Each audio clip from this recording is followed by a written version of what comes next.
Okay, let's go. Let's go. Wow. So this is your unit. Yes. This is your office, right? Yes, sir. This is it. So I know you in our school, ELEC. So you've been one of my classmates. It's very hard work to do all kind of design, make the model, and do the drafting. Yeah. Can you use your language to say hello to our audience? Hola. Hola. Yeah, I hope everyone's doing well. So yeah, hey, so can you tell me, can you introduce yourself, who you are, where you come from, and then why you study architecture as your major? Okay. My name is Ron Hernandez. What I do for a living, consulting, construction, and architecture. We are active in every single one of those disciplines. We did it that way in order to bring a full job site into full circle, from beginning of design all the way down to conclusion. We're starting to get into investing also. Hopefully that goes good. Reason why I got into architecture is because when I was 9 years old, my mother asked me what is it that I wanted to become when I grew up. And I was really good at drawing ever since I was a little kid, and the way that little kids think is what makes up an architect is that you got to be good at math and you got to be good at drawing, and I was really good at both ever since I was a kid. So I just made up my mind from that day that I was going to become an architect, and I just continued pursuing that up until this day. Yeah. So for me, it was either I became an architect or I became a fighter pilot. I tried to get into the Navy, but my dad comes from a military family, and he wasn't going to let me live that kind of life, so I became an architect. So what is the trigger points you want to pursue architecture as your major? Well, in different stages, it was for different reasons. First, as a kid, it was more about like the prestige of what I thought was an architect.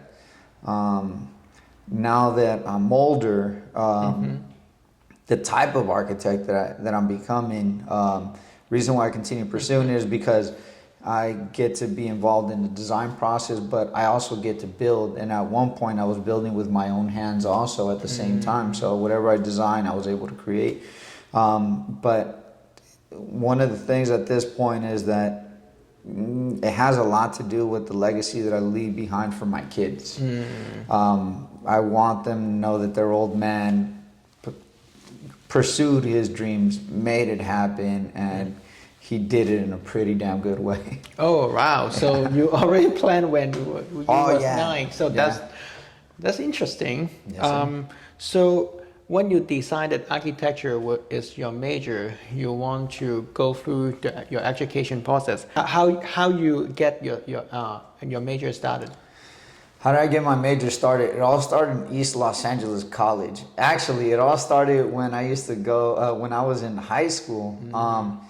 Mr. Yoshino, Jerry Yoshino, which was the head of the ELAC department, and Ramon Ramirez, they both came to my school, and I wasn't decided as to what school I was going to go to once I graduated, but once I saw them speak, and I can see how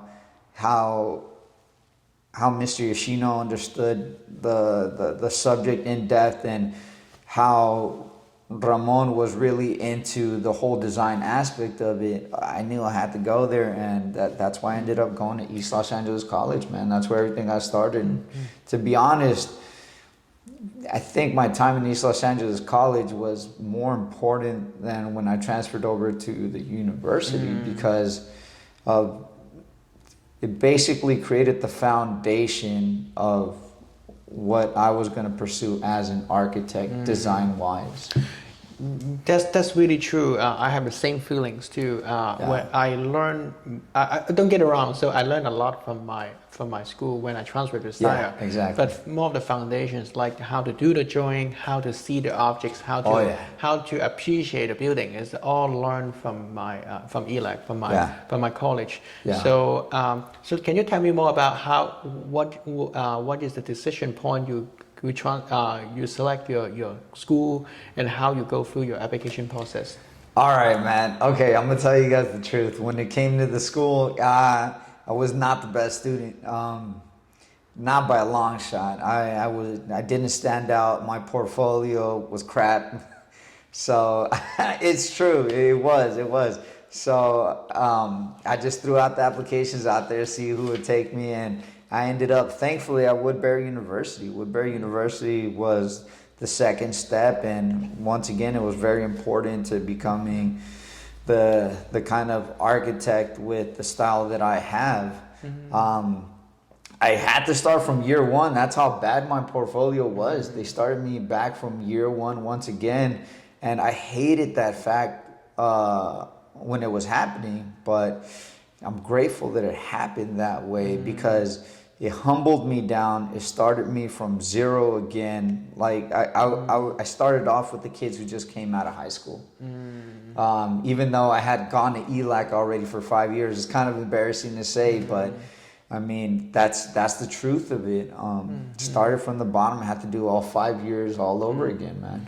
Wow, but that's very impressive. When I applied to different school, I believe that I applied to 2 or 3 school.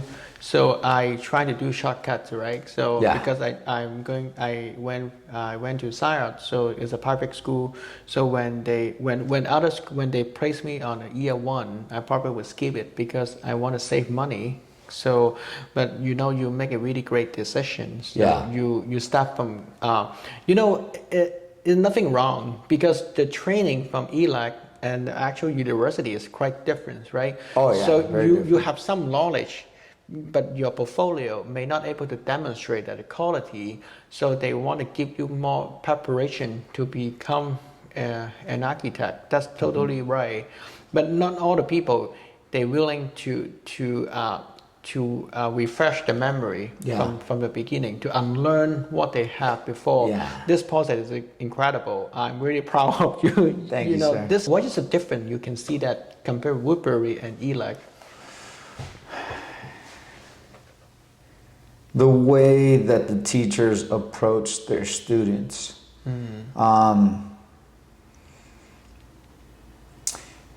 When I started in ELAC, I'll give you, for example, Mr. Ishino. He was a grumpy old man, but you could tell that he loved us. He kind of saw us like not his children or grandchildren, but something in that direction where he saw kids that were coming from troubled neighborhoods and wanted to help them out to get to a different kind of social level, have a different kind of life. And that's why he was hard on us also at the same time. Like he would scold us like a grandfather would, like, hey, pick up your pencils, hey, stop talking, still treating us like we were, like he could because we were like his family. That allowed me to learn from him in a different way than I learned from teachers in the university. Teachers in the university, when they would come into a classroom, you felt that it was their job to be there. When Mr. Ishino or let's say like Michael Hamner also, they would come in and the way that they would teach you, you could feel that they didn't have to be there, but they wanted to be there for the kids. So the way that the teachers approached the students gave me a different kind of want for the learning. So that's the difference that I see between community college ELAC and that group of teachers versus Woodbury and that group of teachers. And that's why I would say that I'm glad that I got my fundamentals from East Los Angeles College. It was a very organic relationship between me and the professors rather than kind of like a business relationship at Woodbury between me and the professors. I was the student, they were the teachers. And ELAC, they were my professors, but they were also my friends. Got you, got you. Yeah, I want to take this moment also say thank you to Mr. Ishino. So Yeah. he was a great chair in the department. Quick story about Mr. Shino. At the age of 21 was when I did my first architectural job, which was to legalize like an addition for a house. So I came to him and I asked him like, "Hey, Mr. Shino, I got this job. I don't know what to charge. Like, I don't know what to do." The man sat down with me. He helped me out with pricing. He was like, "Look, you're barely starting out. You're gonna start learning. They're gonna have to be patient with you. So put it in this price range right here. That should be pretty good for you. That should be pretty good for them." So like I said, the man was there and he actually helped me kick off my first job ever at the age of 21, man. Oh, wow. Yeah. So you know what? That is. So again, so Ishino is a very nice professor. He's not only willing to help you, give you knowledge, and also he take care of you as a young architect how to start up your business. Because more of the people, I think, the more of the architect, they do not realize that architecture also is a business, right? So you have to understand how you break down your job, how to estimate your hours, and how to get the job done. So this type of knowledge in school is hard to learn. It's more than a work knowledge. More of the time, in a school you cannot learn from it. But also, I like the ELEX professor. They really share their knowledge and they really want to help you as a friend. So I remember when Ishino, because when I was a student, I always struggle with materials, right? Yeah. So he always willing. When I asked for him, he will give me paper from core. This is helped me a lot. So and also when you're going to the second year, so you need to build big models, right? You need to use a lot of good materials. He always willing to share with us. That's very fantastic. Yeah. So then you go to Woodbury. You started from year one. So this is a good transition. How you and also you mentioned that the professor just stopped by and then they finish the class. They go. Then you never have a great chance to build a relationship, right? Yeah. So and then when you keep moving forward, when you graduate in Woodbury, what is your transition from your school to actual work? Well, for my personal business, there wasn't really a transition because, like I said, my first job started. My first commission for a job started at the age of 21. So I didn't graduate from Woodbury until I was like 28. So I always had a job in my back pocket of clients, things like that. So I was able to rack up my experience with the field by being hands-on with my clientele. But the tough part was where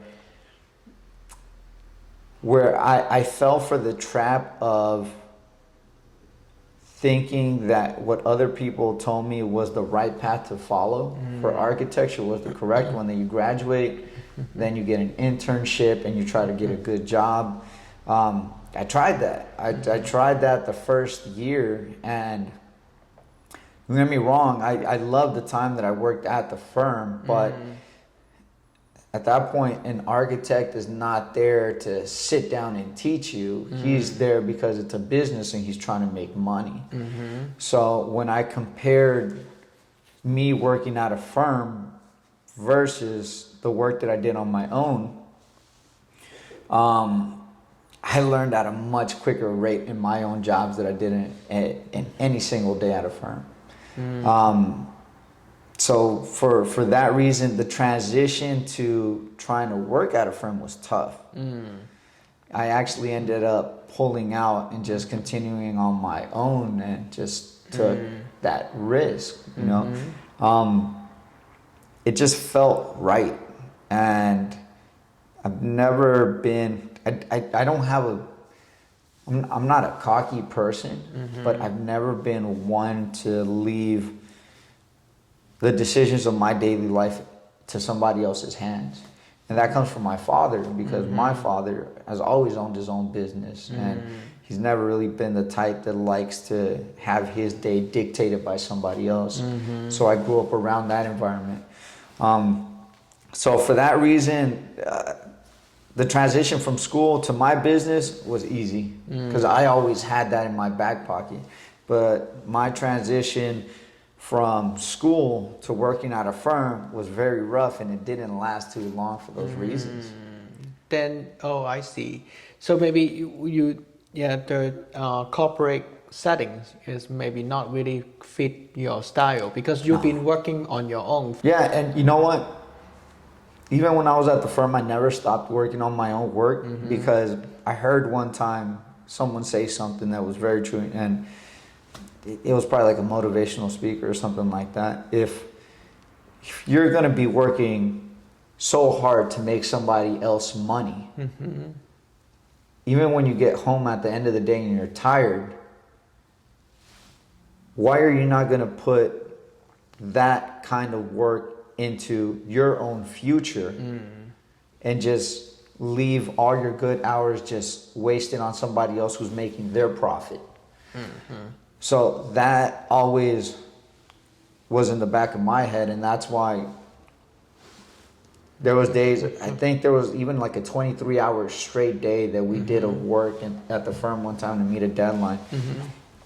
It didn't matter how many hours we did. Average was like 12 to 14 hours. I always got home and worked on my own projects. Always made sure to take care of my own clients. For the same reason, my mindset was, if I'm working so hard for this guy, for him to make money, how am I not going to put the time and effort into my own things to make my own money and grow my own future? And the other thing was that my dad always told me that in your 20s and your 30s is when you're going to have the most energy. After that, 40s, you just start slowly decreasing. So in my mind, I'm still in there, 20s and 30s, so got to keep on cranking away at it as much as possible because I'm not going to have this much energy much longer. Yes or no? I believe that right now, as before, the nutrition or everything is different, That's true. right? That's So true. right now, I can see that, even though Prolonging you reach it. the 40, 50, you're still like the 30 years old. So That's right, which means that you Chi. need to work That's right. longer and harder. Do you have any challenge doing your practice from when you first started to right now? Well, it's gotten easier because just like anything else, with practice, you just get better and better at it. What I do try to do is find different types of projects to keep me challenged, because if not, it's doing the same kind of project over and over again gets boring. For sure. Like right now, primarily working residential projects on the construction and on the architectural end. But I've been doing that for a couple years already. It's getting kind of boring, so we started tapering down to commercial projects. Like you can see in the board right there behind you, that's like 15 different apartment building projects, and one of those right there is a 40,000 square foot warehouse that we're designing right now from the ground up. Wow. So it's a new build, new construction. build, yeah. So the apartment buildings, no, those are RTIs, which is RTIs, tenant improvements. Yeah, they're gonna be tenant improvements. But the warehouse, yes, that's from the ground up. So the way that I see it is that, yes, I'm not the best in this field, but by me starting, I mean, I'm starting to get the grasp of it, and you always have to start. Yes. That's the thing. You have to start at one point if you want to get to a certain level that you haven't been to before. So for that reason, I just say yes to the work. They shoot it over to me. I just put my time and effort into learning it. And if I'm not really good at a specific thing, what I'll do is that I understand the group mentality. I can't do everything by myself. So I try to surround myself by great people. Right now, there's a woman named Nancy that she has the same knowledge that I do over the architectural field, but she's much better at getting like all the details and everything. So she makes up for the weaknesses that I have. So because of that, working in a group setting, you're able to push the boundaries through quicker.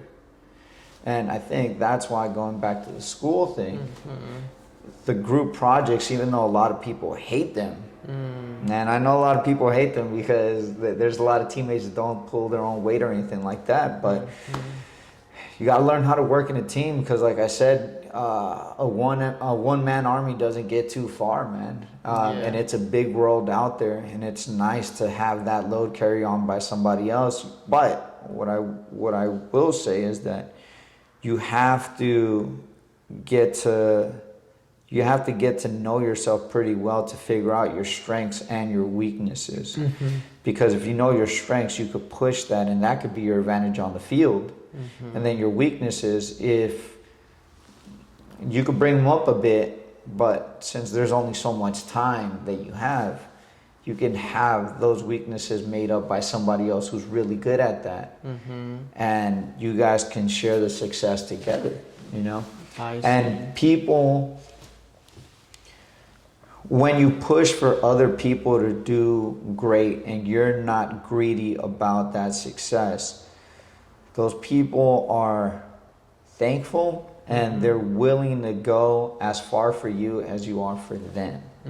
So not only do you create partnerships, but you create friendships also at the same time that you didn't know that you had, because you guys, if you guys are going through tough times in the projects together, you guys will appreciate one another for the type of work that you put in for one another to get to that finish line. It's very important. This is probably is the step one. So because no one can do everything, right? So we very rely on everyone and everyone's knowledge and effort to build up the projects.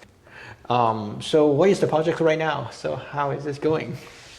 Well, on the construction end, it's going great. Just this week, we picked up another full remodel. That's going great. I got a great business partner on that end. He's a 76-year-old man that has been doing construction over 30 years. Wow. So you know what? Before I forget, that's another very important thing besides picking the right team around you. If you want to advance further, another important thing is your role models, your mentors that you pick. I worked with a total of 7 different contractors who had over 20 years worth of experience, but as I worked with them, not the biggest fan of their ethics. I saw that they lost money, so some of them weren't great businessmen. I saw their quality of work not the best. Until I found my current business partner right now, which is David Keaton. Not only a business partner, but a friend also at the same time. Like, talk about life and everything. But the man, very detailed. He used to be an accountant, so he knows how to run his money. His ethics with his clients are, I've never seen better ethics in a contractor than him. So I understood from early on that if I'm going to pick up habits from people, they better be good habits, because once you start developing habits, it's really hard to unlearn them and learn a new one. So mentors, I think, is, I don't want to say a shortcut, but a good way to get really good at what you do, because you're learning from experience instead of trying to figure it out on your own and spending all that time doing a lot of things wrong in order to finally figure out how to do it right. No one's know how to do everything. We have to go through the learning process to learn how to do the job right. And then I believe that your mentor, probably he went through so many challenges. And then he paid a lot of tuition from his own pocket. And then reached to this point. So why not? So what is your plan right now? So in your business? Well, that depends on how far ahead you want to look. The plan within like the next year is different than the plan within 5 years. It's different than the plan within 10 years. The reason why I set it up like that, because I think it's very important to have a target in mind that you're going for. And the reason why I say that is because the things that you bring into your daily life have to get you closer to that target. Because if they don't, then, I mean, it's just going to be wasting your time, to tell you the truth. So You have to be very strategic about how you set up your goals, how you break down your goals, and how you attack those goals, and what's going to help you to reach those goals. Within a year, buy the first investment property, an apartment building, a beat up one, create value within it, extract the money, reinvest it, and then just multiply that over and over again. That's hopefully gonna come into fruition by the end of this year, beginning of next year. So that's what we're working with currently right now. The other wing of the company, within 5 years, a developer buying up the land, designing, engineering, developing, either selling or renting out, depending on the analysis that we do on the financials, if it's good or if it's bad. Within 10 years, I don't know, man. It's gonna sound pompous, but be one of the top architects in the world within 10 years. That's the goal. And I don't take my goals lightly, and I do set big goals for myself, because if at any point I end up missing by trying to get to those goals, I got a lot further than someone who set up a much smaller goal. So for that reason, I set up my goals at a ridiculous pace, so I try to move at that pace. It's just motivation that it just burns inside, on a daily basis. And you need that. You need that. And I'll tell you why. Because when you're running your own business, it can get lonely, it can get depressing. Most of the days are going to be like that. But the good days make it all worth it. You know what I'm saying? The advancements that you make it all worth it. The control that you have over your day, even though you're going to end up working more than if you're working for somebody else, you're going to end up working a lot more. I work 7 days a week. It's still worth it because you're in control of your own life. And I think that's something that's very essential within a human being, to feel like they have their control over their lives and their days just not being dictated by somebody else. You know what I'm saying? Progress. That to me, progress is the source of happiness. So you set a milestone, and then you measure over time, and then when you hit this is more like an accomplishment. You can feel good because your hard work get paid off when you hit to this point. So my boss always he always told me that go big or go home. That's really true. So Dude, you only live once, man. Yeah, he always it's also like the personality, right? So I'm more like the detail oriented. I care about a little bit of detail, but he told me that don't focus on the detail. Focus on the big picture. Yeah. So, well, you know what? You bring up a very good point, because you're going to fail a lot. Most of the days you're going to feel like a failure. But you have to remind yourself that if you tried that day, it wasn't a failure. It was a learning experience. If I have bad clients, if I got screwed over with money, if, I don't know, a bunch of bad things can happen. I'll feel like crap that day. But there's always a lesson. And that lesson, you then apply it to make you better. That lesson makes you better. You become, and I don't want to make it about money, but it makes you more money down the road. Because when you have that same situation come across, you've now experienced it. You now know how to deal with it. But if you don't want to take that risk before, and you let that fear stop you from taking on that experience, you didn't grow. So a lot of times experiences, and I think this is for life, period. It can get scary taking risks, but those risks, whether they're good or bad, the end result, they will inform you on how to become better. And I think that's how you climb up the ladder, is by just taking those risks, you know. But I understand the way that the human being works also at the same time. Our brain is designed to protect you, for you not to take risks, for you to survive. But that's a boring life. Yeah. You don't want to live a boring life. When I get older, risk actually is equal to opportunities.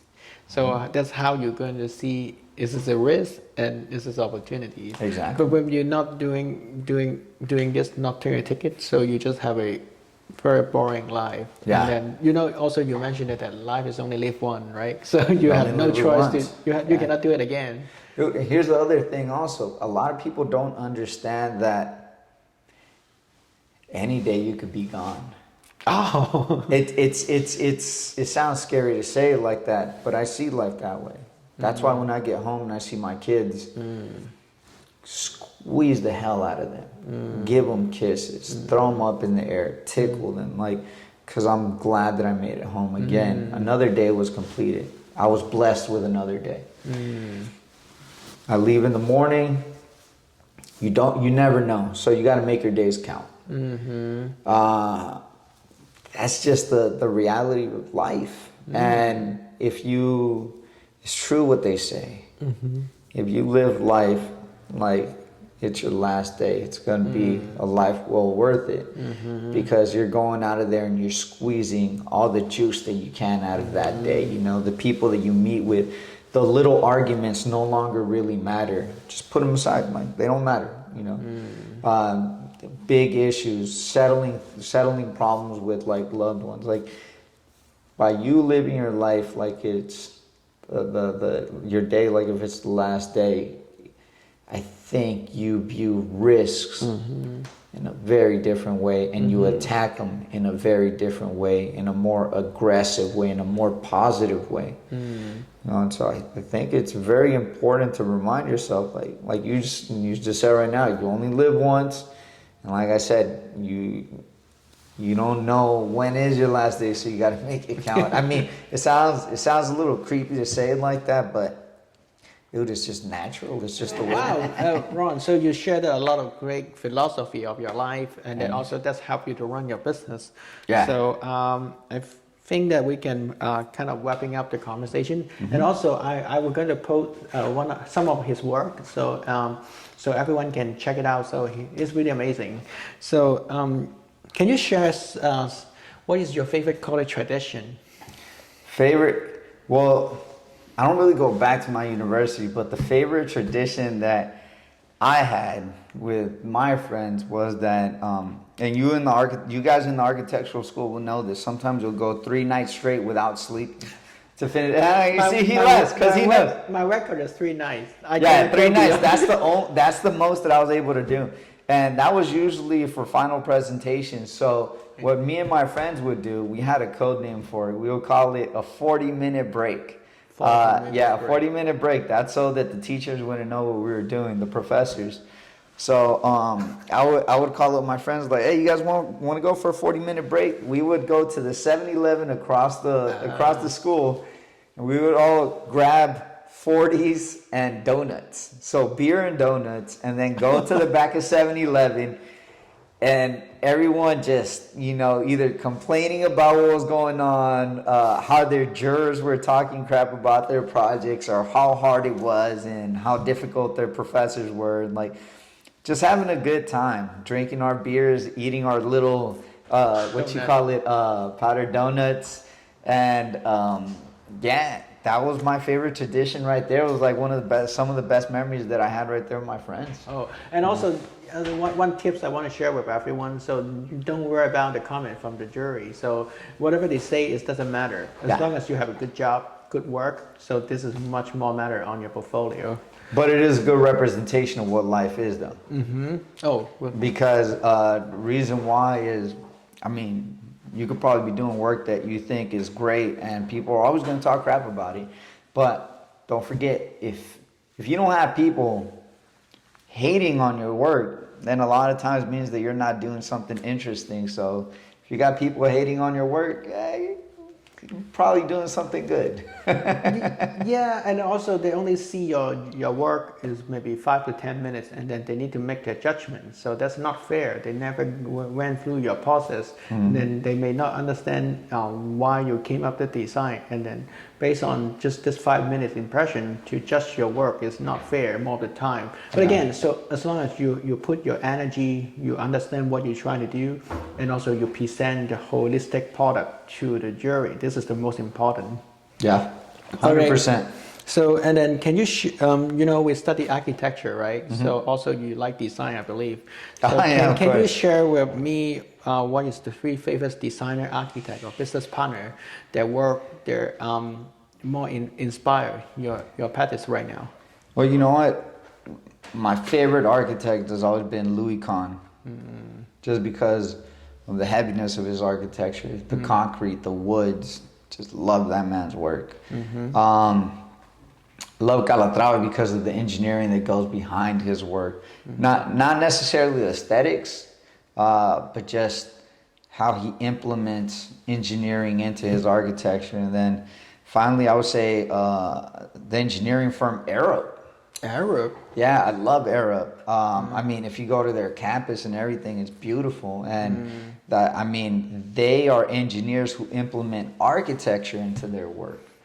So because of that, I would say those are my three top ones right now. One time I went to their labs. They built a sound simulation labs to trying to simulate different type of sound, and then also show it to a client. When you design this auditorium, what kind of experience you were able to get inside the space. That's pretty amazing for using the technology simulations. So thank you, Ron. Thank you for your sharing. Happy so to with everyone want to contact you to learn more about your work, and also they may want to give you jobs. So how can they contact you? I mean, the main thing that I use is Instagram stories. So you guys get me at primestudio.la. You guys can find my personal page on there too. Haven't had a Facebook in years. LinkedIn, I haven't updated it for like 5 years already or something like that. So I would say Instagram, primestudio.la.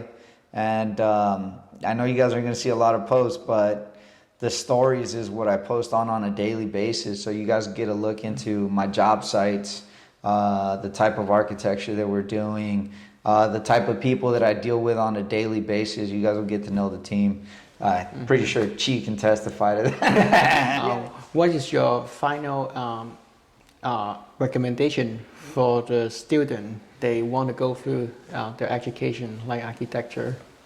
The students that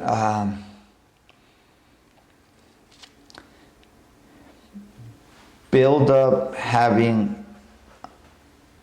a thick skin, becoming persistent, being the kind of person that if you put something in your mind, act on it and don't stop. Because just like I can give you guys the example of like weightlifting.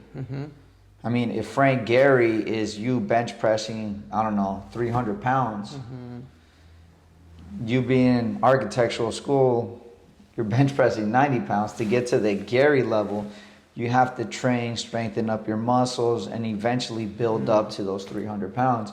So, and that comes through a lot of discipline, pain, persistence. So that I would say is a good analogy for the way that anything in life is. You're gonna have to go through that pain. It's not gonna be painless. You are gonna be shut down, but through those shutdowns, you're gonna learn things. You're gonna get better. You just gotta keep on going. School is just a starting point. When you're out in the real world, school doesn't really inform you for the real world. School informs you for your design. Get to know what people are like. Get to know how to read people. Understand politics. Politics is very important. Having to delegate with your engineers to get your end result. Just stay persistent with those kind of things. Get to know people. Stay persistent. Don't stop. School is just a starting point. but life is just a daily learning process, and you have to be humble enough to say, I don't know everything, but I'm willing to learn in order to get better. I would say that's the advice I got. For help. So if you like this conversation, please like the channel and subscribe my channel. So, and also that will help me to share this great conversation with other people. And also, I'm also thinking that I'm going to create some kind of workshops to maybe going to share a different type of design, or also thinking about how to share the people different kind of knowledge, maybe the construction. And then thank you so much everyone for help. Bye. How to say goodbye in your language? Adios. Adios. Adios, amor. Adios, amor. I love it.